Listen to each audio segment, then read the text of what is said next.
Okay, good afternoon, good morning, good evening saan man sulok ng ating mundo kayo naroon ngayon. Ano? So, ang pupuntuhan ko ngayon ay patungkol sa guerrilla organization or guerrilla fight. Kasi maraming tumatawag na sa akin ng mga MUP, retired, and yung mga sibilyan na kung ano na ang nangyayari sa ating bansa. Nagtatanong na sila kung ano na ang move ng gobyerno sa nangyayari sa West Philippine Sea.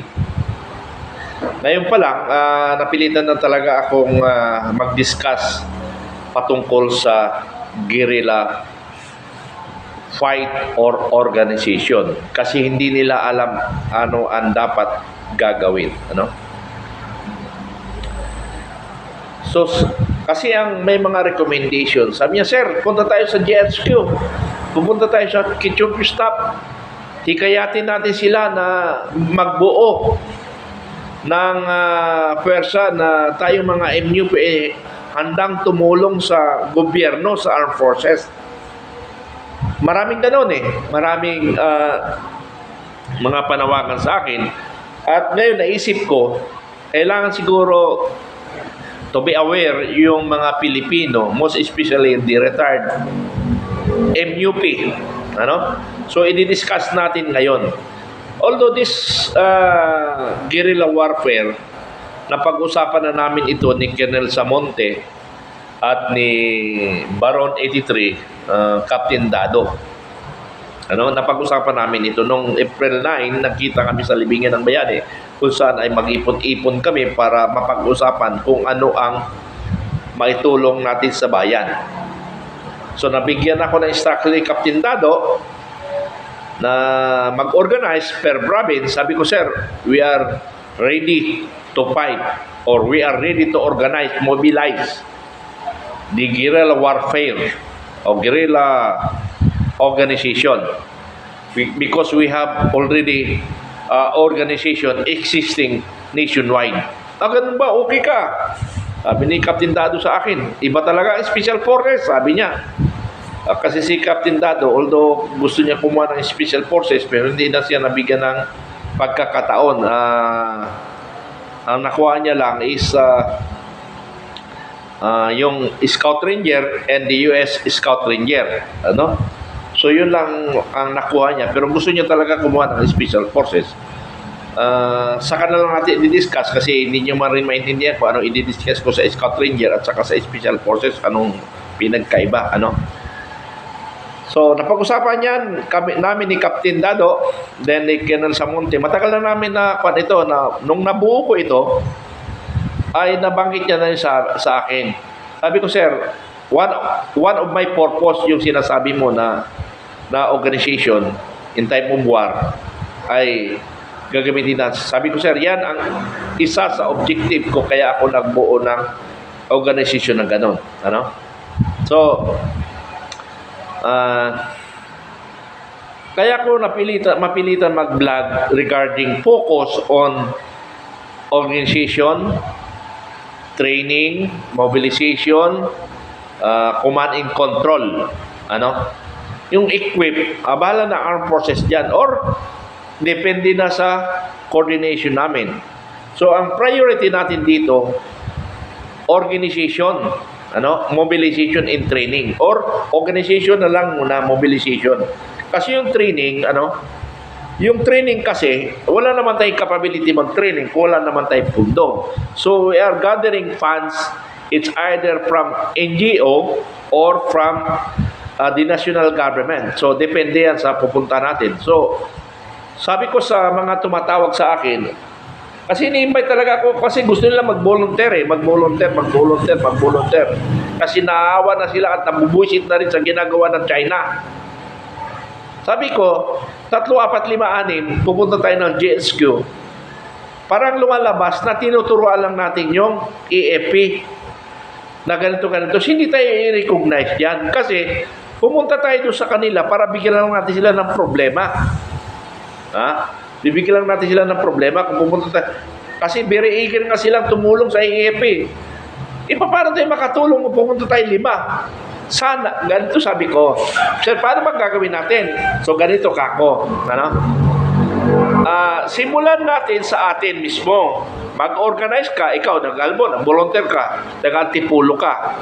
Now, kung pwede mo palitan yung sa province, regional province director natin, kasi mas active ka, kunin mo yung Rizal province or the Antipolo alone. Sabi natin, naka-organize ka ng one company sa Antipolo. So, kung medyo mabagal ang ating mga commander sa province ang region, palitan natin. Ang kailangan natin ipalit yung mga desidido active na mayroong pusong makabayan. Yun yung objective natin ngayon. Para magagawin natin, sir, sabi ko, pag sinabi mo sa akin, sir, organize na ang Rizal, 1 batalyon ang na-organize ko. Naipon ko na ang pangalan. Ang kailangan ko na lang, resources, paano ko sila ipunin kasi wala kaming mga pundo. Ano? So, yung pundo na yan, sa mga organization mag-ipon-ipon, pwede tayong volunteerism. What I mean volunteerism? Kanya-kanya tayong bunot. Kasi makabayan nga tayo eh. Ha? Makabayan tayo. Ano? So kung makabayan tayo, volunteer tayo hanggang sa gastos, pero pagdala ng training and equipment, kailangan ihanap natin ang pundo yan. Pero yung mag-ipon-ipon tayo, mag-organize tayo, pwede natin gawin niya within our own financial support. Tayo, kanya-kanyang bunot. Now, pag ready na tayo, sabi natin ang Rizal, we are ready, 1 battalion in Rizal. Proceed tayo nga sa GHQ. Proceed tayo sa GHQ, convincing or informing our chief of staff, sir, the Rizal province, we are ready to fight any intruder, imbisyo sa ating bansa. Ganon ang gagawin natin. Yun yung itinuro ko doon sa mga nagtatanong. Gusto niya pumunta mag-isa, 2, 3. Hindi tayo. Tinuturuan lang natin yung armed forces. Pumunta lang pala kayo dito. Magbibigay kayo ng sakit ng ulo. Pero kung pumunta tayo doon, we are organized. Very appreciated ng armed forces yan. Kasi we are ready na to support them. Di ba? Kasi ang regular forces, ito dinidiscuss ko sa sambayan ng Pilipino. Yung may alam, ay manahimik na lang kayo, huwag na kayo maging kontrabida. Or gumawa rin kayo ng information drive para makarating simultaneous sa buong Pilipino. Huwag na kayo kumontra. Ano? Kasi ang iba dito, kontrabida ng kontrabida, wala namang ginagawa, kundi magiging kontrabida. Mas maganda, kasi may kulang yung explanation ko at mas galing kayo, gumawa kayo ng information drive. And this is not a violation to the law. Nag-organize tayo para suportahan ng gobyerno. May violation ba doon? Ngayon, kung nag-organize tayo, laban sa gobyerno, ay may violation tayo. Kaya nga inalis yung Republic Act 1700. All organization under the head of this act is legal. Tandaan natin yan, legal. Sabi ko, except to fight the government. Yun ang violation. Now, nag-organize kayo, you are not registered from Security Exchange Commission or any organization or any from the government. Normally, kasi nagsisimula pa lang tayo eh. And now we are organized, Now we are organized. That's the time we will bring to the proper government agency, katulad ng Security Agency, ipa-register natin doon.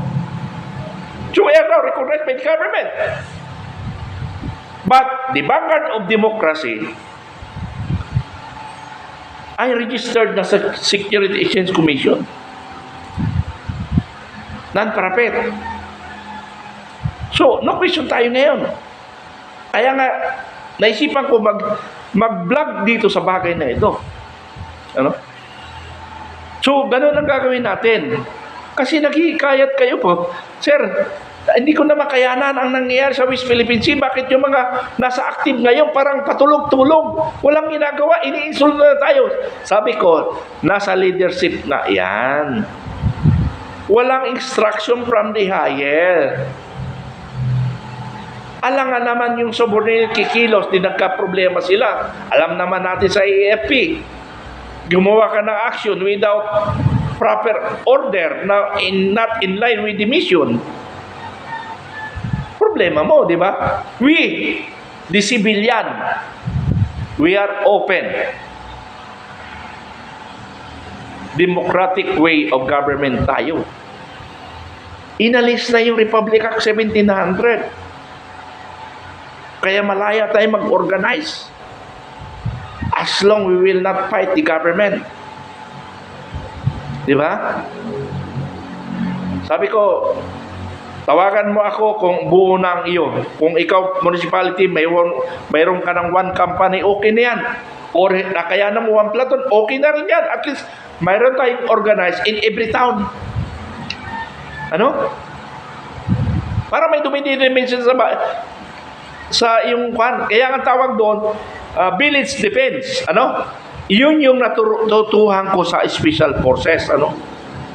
Noon ako'y nag-schooling na special forces. Yan ang natutuhan ko, yung village defense. Na ikaw ang magdidepensa sa iyong territory. Huwag mo nang hintayin yung national government para tulungan ka. Hindi na. Ikaw na nandyan. MUP ka naman. Siyempre, normally, MUP, may alam yan. Di ba?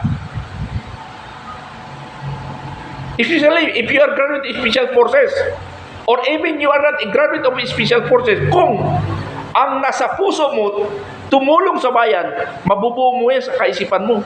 Dahil because you are a former military active. Di ba? Now, kung ang Special Forces hindi niya alam yan, ay natutulong sa bansitan yan. Ha? I take the Special Forces, I was then corporal. 1983. Spoke 28. Na naging SIDOC. Mabuti na naging SIDOC. Ano ba yung SIDOC? Community Defense Community Defense Operation Course. Okay yun Gagawa yun General Canyeso kasi ginawa niya SIDOC kasi namatay yung group commander, yung dating Special Forces Commander, si General Former Lieutenant Colonel Benjamin P. Sinali si General Canyeso, ayun, sumugod yung isang Special Forces. Yung pala, may nakaharang, may nakaabang. Nung massacre sa Bautista Massacre. Okay, balik tayo. So, ganun ang gagawin natin. Okay. Paano ang sistema? Ano? Okay. I-discuss ko muna ang background ko prior to this organization. Ano? So, nabuo itong kaisipan ko kasi I was not assigned with the Special Forces unit. Hindi ako na-assign dyan. Kinukuha ako ni then Captain Benito Ramos that time nung I was CAD. But hindi ako pinayagan ng 8th Division. So, lumaki ako sa Infantaray. So, napunta lang ako ng Special Forces nung ako'y mag-undergo ng Basic Military Training, CSDF, sa Limpusa, with my age 13 years old. Sali-sali ako sa lahat ng mga training, Remer Crossing, Commando Crawl, ano pa man training yan, firearms, Pinayagan ako because wala pang child labor doon at saka walang human rights violation pa doon. Wala pang human rights commission. So, in my age 14, napalabang kami ng according to intelligence report, more or less 400 rebels versus 15 special forces and 15 special forces and 2 civilian, 1 CSDF in Rudy Bautista, kasama ko na nitibo ng UP Maguindanao, and me as Boy Scout of the Philippines. Yun ang uniform ko nung kami inawardan sa Fort Magsaysay with the time of General Rafael Sagala, ang ama ni General Sagala, Major General Sagala. Para sa silang Major General. So ito si Demi ay magiging Lieutenant General. Swerte kung magiging 4-star general, Pero ang alam ko to, Lieutenant General lang. Pero hindi natin alam kasi siya yung pinaka-junior general among the AFP. Contemporary siya ito, 94, Siya lang kauna ng, mayroon pang 94 ng Gina, mayroon na siguro, pero siya kauna ng Gina ng 94. Okay, so much for that, ano? So, balik tayo sa kwento na yon. So, napalaban kami, 17 lang kami, ang kalaban namin 400 enemies. We hold the line 72 hours, night and day. The result of the encounter, ano? 75 Kia kill in action and 150 wounded in action on intelligence report. Bakit ganun karami? Iilan lang naman kami. Yun ang tanong, iilan lang kami. Ang galing namin, no? Ganun talaga special forces. Paano bumaril? Sipat-sipat lang eh. Walang automatic. Ang automatic lang sa amin yung 30 caliber namin, masinggan. Yun lang yung nag-automatic. Yung Armalite namin, at saka bar, walang automatic doon. Yung aking carbine, single shot. Bawat putok, ayaw ko kung may tinamaan doon. Pero palagay ko, mayroon rin kasi may mga kalaskas sa mga tabi-tabi nung ginagapang kami. Ano? Pero, kaya dumami namatay kasi pag araw kasi, mayroon kaming chopper at saka may may jet fighter kami noon. Pag araw, mayroon kaming kakampi. Mayroon sa area. Pero hindi ibig sabihin na 8 hours na sa area sila. Hindi. Lumiikot lang. Marami nga, pati yung F5, nagkaroon ng crash landing, pati yung chopper nag-crash landing doon sa Awang Airport. Kasi binabanatan sila. Yung F5, ganda nga, para pelikula. Attack, pag gano'n, pag akyat, habulin naman siya ng 50 caliber na kalaban, sabi ko, okay ito parang pelikula. Pero ngayon, iba ng sitwasyon ngayon, iba ng labanan.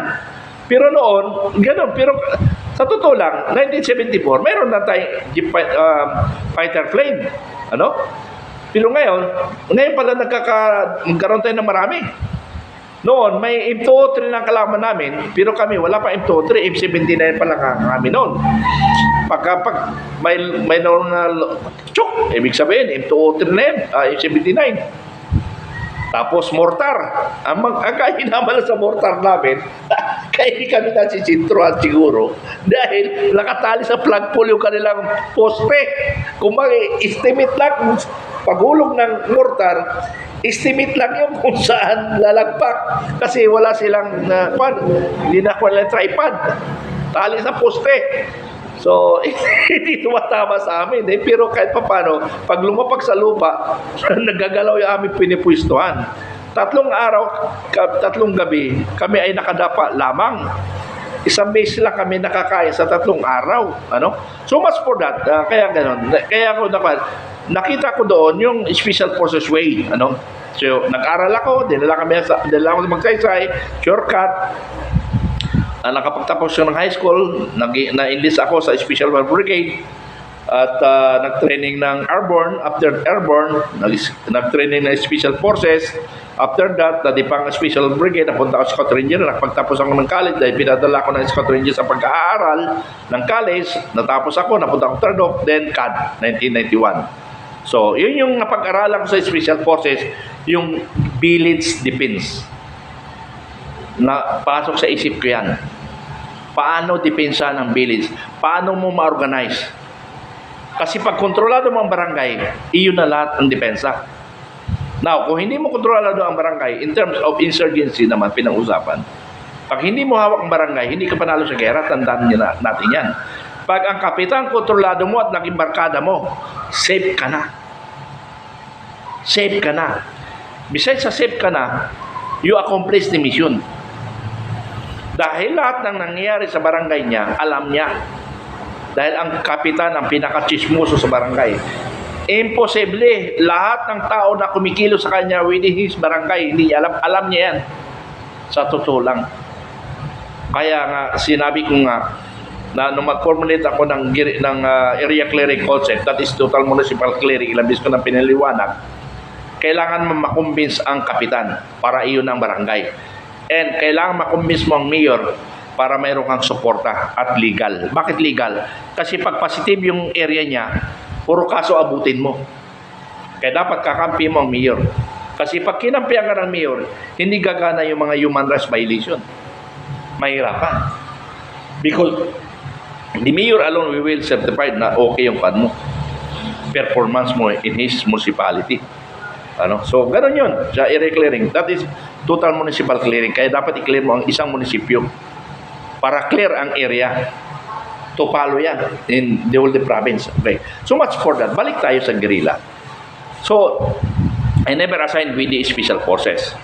Pero, nung nasa infantry ako, ang doctrine ng isip mo, special forces pa rin. Kaya nakabuo tayo, nakaformulate tayo, pinagsama ko yung konsepto ng special forces at ng special operation team.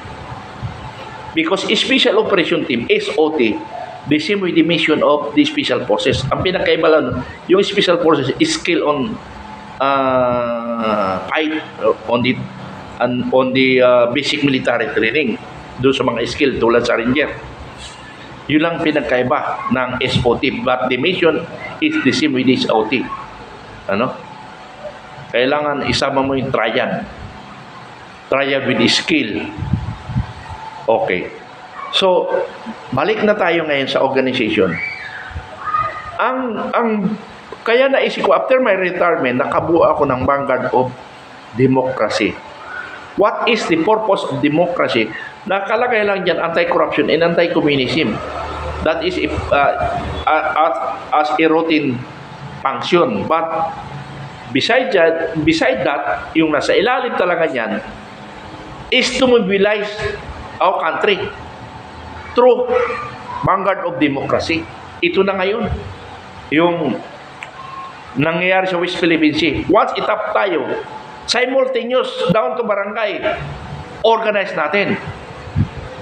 Problema lang, nasira. Kasi sabi ko nga, sa ibang mga vlogs ko, we are more or less 6 million before the election of 2022 to support Bongbong Marcos. Nasira dahil, pero hindi politika ang pinag-usapan natin dito. Huwag ko na itong pag-usapan nun. Ang pag-usapan lang natin paano. So, yung na-discourage yung mga kasama ko. Kaya ngayon, halos almost 70% na wala sa organization because of that. Politika. Because of politics. Kaya focus tayo ngayon sa mobilization in regards o in support to West Philippine Sea in case na nag-escalate din sa West Philippine Sea. So, pag natap ang BOD, mabilis. Kaya ngayon nananawagan ako sa mga active pa ng Vanguard of Democracy. Nananawagan ako sa Vanguard of Democracy because Vanguard Democracy is one of our objective to support the national government. Okay. Sa mga nakaintindi, sa mga sinasabi ko, ito na yung isang mission natin. Sa mga dedicated at tunay na makabayan, volunteer na tayo. Kung sino ang nakaposisyon ngayon. Excuse me. Okay. Ang mga active po ngayon, babanggitin ko lang ang mga area commander kasi down the line, hindi ko na kayang sakupin yun. Pero although naabot ko hanggang barangay ang iba. Okay.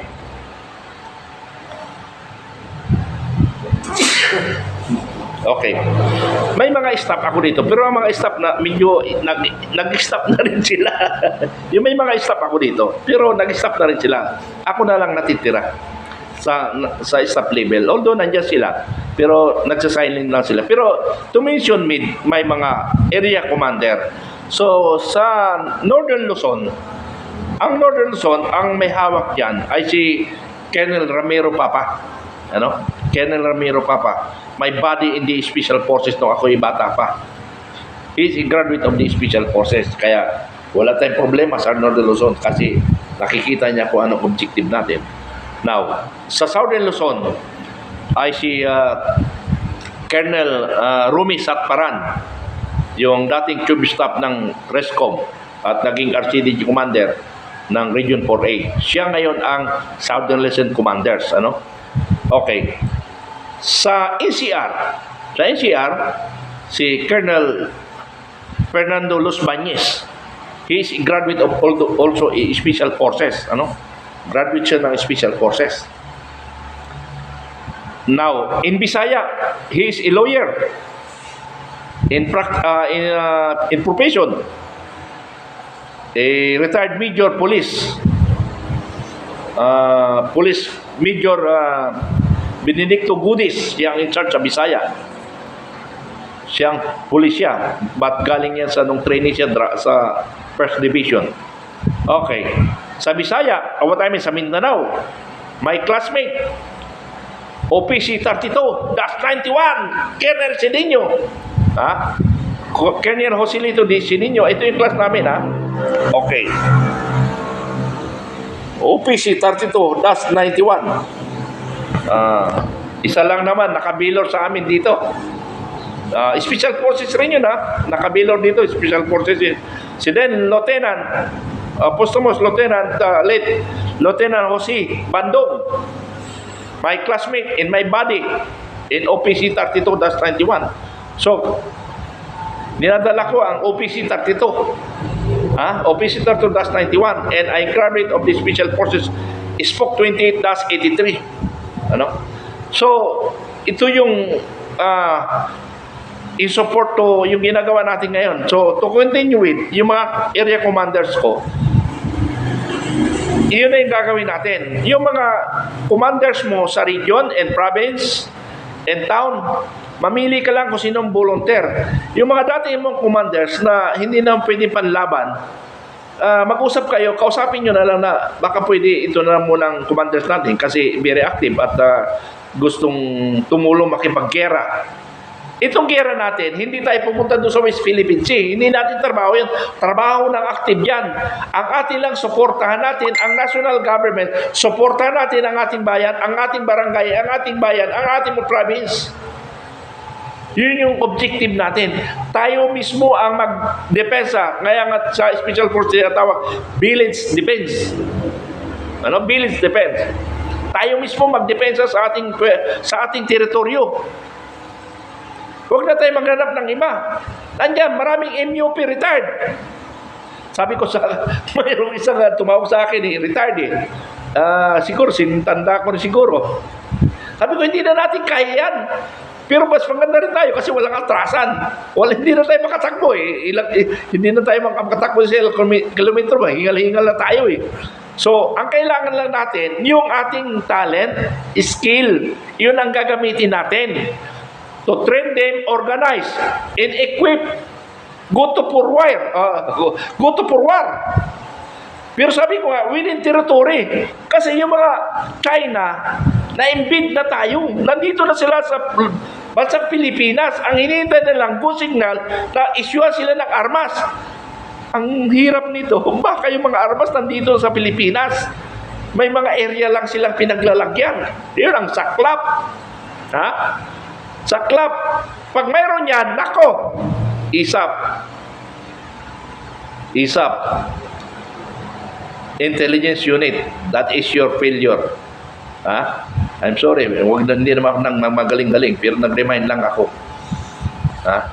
Pag nandito na yan sila, ibig sabihin, may yung mga nasa baba, alam na nila, pero hindi man sila pinapakinggan ng national, ay hindi mo na problema yan. At least pinarating mo na. Ang mahirap yan kung hindi mo pinarating, para hindi may believe sa iyo. Ano?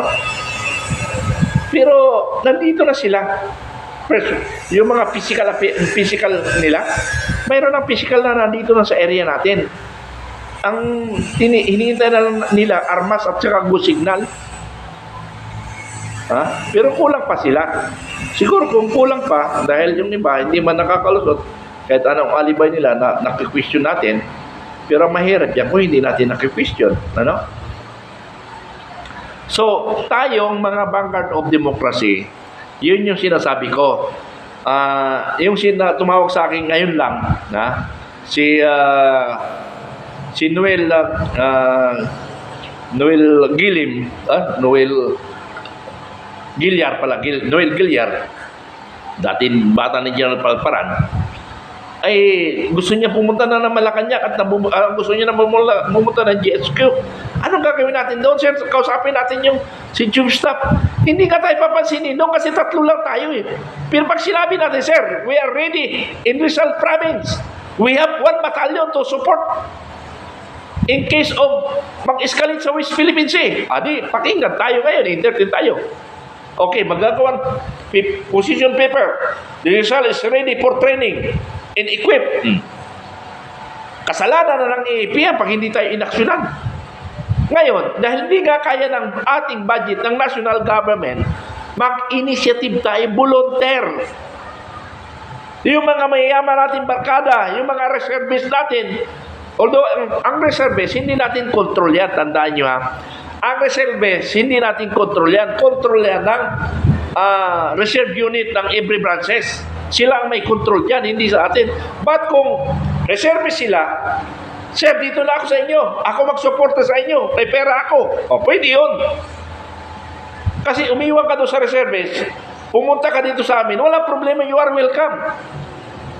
Kung colonel ka sa reservist, pagpunta mo dito sa amin, you are also colonel. And you have a position, kasi colonel ka nga eh. Kung sergeant ka rin dito sa amin. So wala pa bago. Ang pagbabago nun, wala sweldo. Yan ang wala sa club dito. Wala sweldo tayo, volunteer nga eh.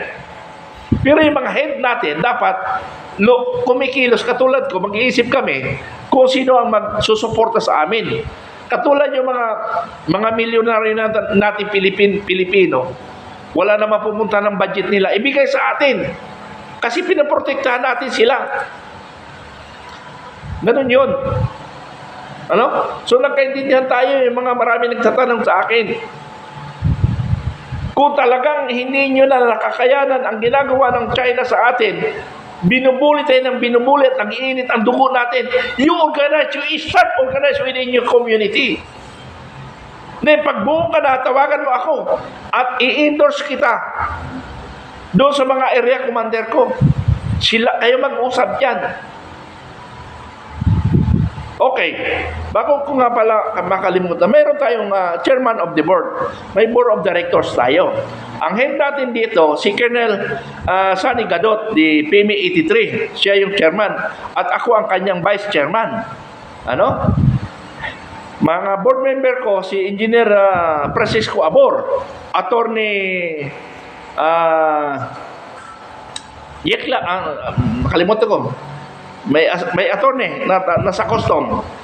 I'm sorry sir medyo nakalimutan ko, naratol ako. Then Dr. Pagunsan. Yun yung mga board of director, 5 kami.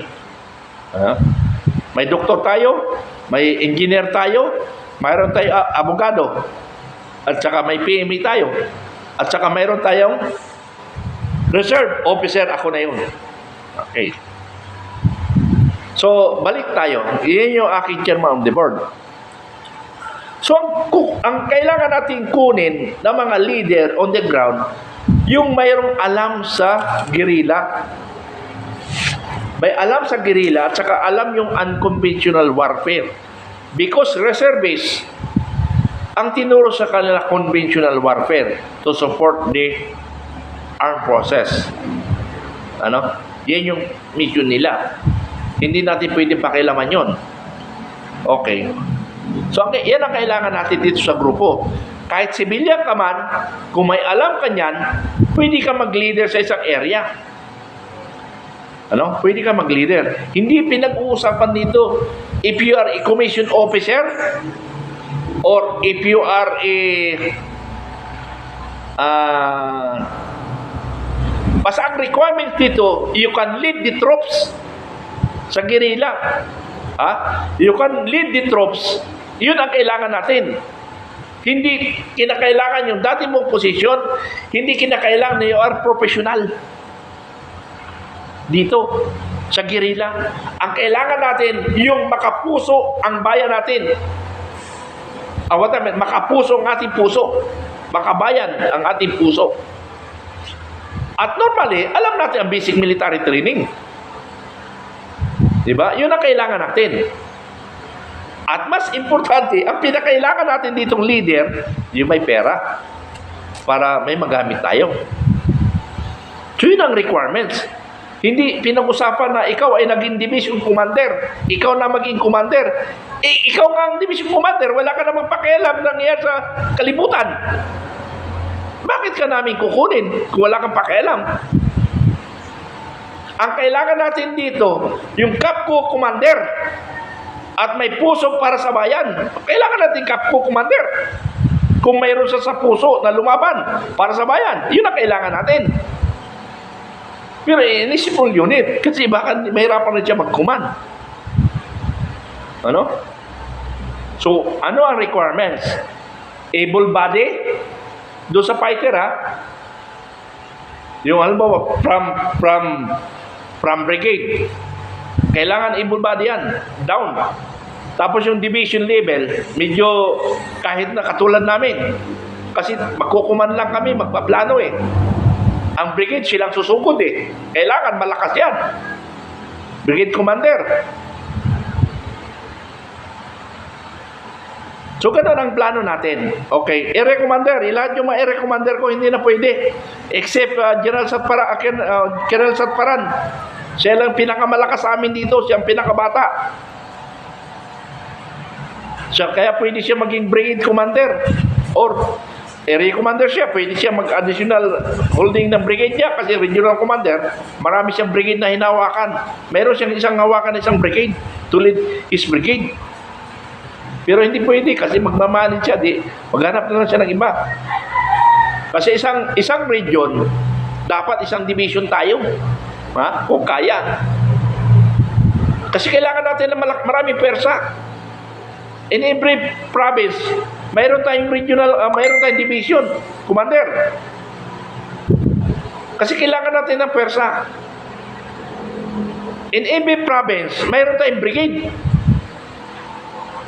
We have 82 province, we have 82 brigade commander. Or depende sa area land. So, ganun ang mind setting natin. Ano? So, yung mga tumatawag sa akin, nasagot ko na ang mga tanong ninyo. Organize lang kayo. Impormahan nyo ako kung hindi pa kayo nakalink doon sa doon sa mga area commander ko. Sa akin kayo, direct tumawag at i-endorse ko kayo pag ayusin ko kayong dalawa. By channeling tayo. Pero sa ngayon, kasi nga, unconventional nga Kung ano yung maganda, doon ka muna focus kasi hindi pa tayo well organized. Ang importante, we control the nation, nationwide. Kasi ang armed forces, nakafocus sila sa mga invader na mga conventional warfare. Pag nakalusot sa kanila, atin na yun. Kasi tayo ang territorial defense. Tayo ang territorial defense, kaya nga guerrilla warfare, fight.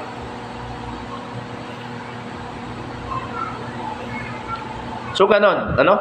So, maaaring mahaba na yung nasabi ko. Ganon ang plano natin. Kung mag-escalate sa West Philippines, we are ready. Kasi nga, tawag sa akin, sir, mukhang parang walang ginagawang unprocessed, parang walang ginagawang gobyerno. Sabi ko, mayroon yan. Ang problema, top secret, sila lang ang nakakaalam. Ang problema sa subordinate, hindi pa nakakarating. Hindi naman pwede biglaan yan. At iilan lang ang unprocessed. Ihipan lang ng China yung unprocessed, tumbalaat yan. Tumbalaat yan. Pero kung lahat ng Pilipino, we are 115 million ba tayo? O sabihin natin, yung 50 million na lang, ready to fight. Di ba 50 million? Sobra-sobra na yun. Bakit? Yung ibang Pilipino ayaw na tumulong. Gusto nila iligtas ang sarili nila. O sabihin na lang natin, 20 million, kaya na yan. Ang dami natin Bakit? Tayo lang ba gustong mabuhay? Lahat tayo gustong mabuhay.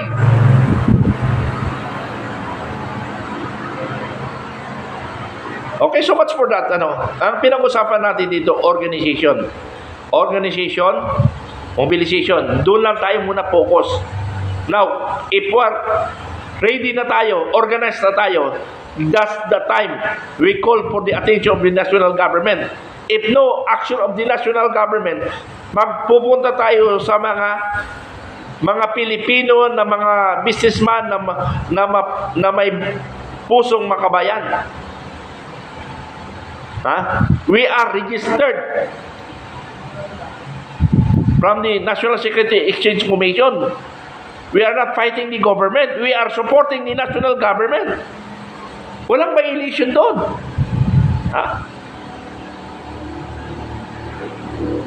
So kaya nga ako naglo-localize ako ngayon kasi nakikita ko sa baba, hindi sila organized. Naglo-localize ako, umabot ako sa barangay. Ino-organize ko sila pero hindi ko pa ma-disseminate sa kanila kung anong purpose ko. Kasi hindi pa ganong well organized kami. Pero once na-organize ko sila, kung may na-organize na ako na 500, siguro 100 doon may makukuha ako. Ang style natin ngayon mga kaibigan, style ko NPA. NPA. Paano yung style NPA? Ipasok natin makabayan na makabayan. Sino ang tutulong sa ating bayan? Kung hindi tayo mga Pilipino, payag ba tayo magpapaapi sa mga China, sa mga Chino? Di ba? So, nag-iinit sila ngayon. Pag mainit na sila, ito na armas. Laban. Parang ganun ginagawa ng Partido Komunista. Pero ang problema ng Partido Komunista, mga sinungaling yan. Pero yung NPA, pwede natin sila makonvince. Yung NPA na makabayan para sa bayan. Hindi yung NPA para makapera lang. Ay, wag yun. Wag nyo kunin yun. NPA para pumosisyon sa gobyerno, wag yun. NPA para sa bayan, yun ang kunin natin. Mayroon yan, mga NPA. So, naintindihan natin. So, go tayo. Okay, Special Forces. Nabasa niyo naman yung comment ng natin former commander ng Special Forces Commander. Kailangan focus na tayo sa main mission ng Special Forces. Iwanan natin yung trabaho ng infantry. Huwag lang kayo masasaktan, Totoo, real talk lang tayo. Nung ako nasa infantry, since second lieutenant, kasi nag-retired ako second lieutenant to colonel. Pero ARISCOM, ganun pa rin ginawa ko sa ARISCOM. Mamaya, kwento ko nga pala, idagdag ko. Nung ako nasa infantry, tinitingnan ko yung Special Forces Battalion. Walang pinagkaiba sa mission namin. Walang pinagkaiba sa mission namin sa infantry unit. At saka katabi namin Special Forces. Nung nandun ako sa Samar, counterpart ko Special Forces Company. Nung nasa CDC ako, nag-organize ako sa Quezon Province. Ang trabaho ng Special Forces Battalion doon, I'm sorry, Bob, General Napuli, nagsama tayo doon, nakita tayo sa quad. Nakita tayo sa Quezon Province, you are XO of the battalion of that company under Colonel Ray. So, ang mission ninyo doon, infantry. So now, you are the commander of the regiment. Think Special Forces way. Not think for infantry way. I'm sorry, dinidiscuss ko lang ito. We are open to discuss.